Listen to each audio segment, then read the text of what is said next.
ದಕ್ಷಿಣ ಕನ್ನಡ ಜಿಲ್ಲೆಯಾದ್ಯಂತ ನಿರಂತರ ಭಾರೀ ಮಳೆಯಾಗುತ್ತಿದ್ದು ತಗ್ಗು ಪ್ರದೇಶಗಳು ಜಲಾವೃತಗೊಂಡಿವೆ. ಬಂಟ್ವಾಳದ ಅಡ್ಡೂರು ಪೊಳಲಿ ಪರಿಸರದಲ್ಲೂ ಭಾರೀ ಮಳೆಗೆ ಅಪಾರ ಹಾನಿಯಾಗಿರುವ ಬಗ್ಗೆ ವರದಿಯಾಗಿದೆ.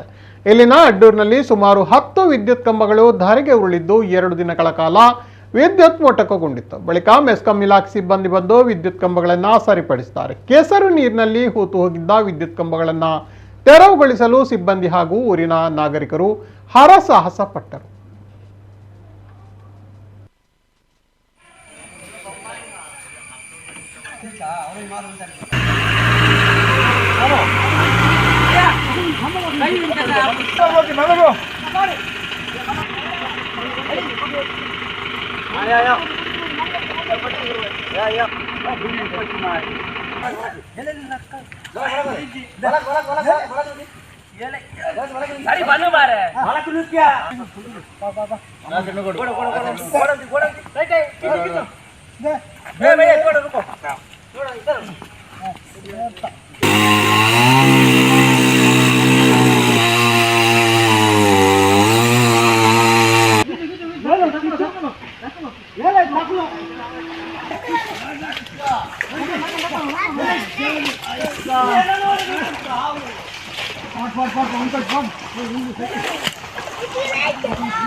ಲಾಭ ಇಲ್ಲ ಈಗ ಹಾಕೈಬಾರ್ದು ಕಾಸು.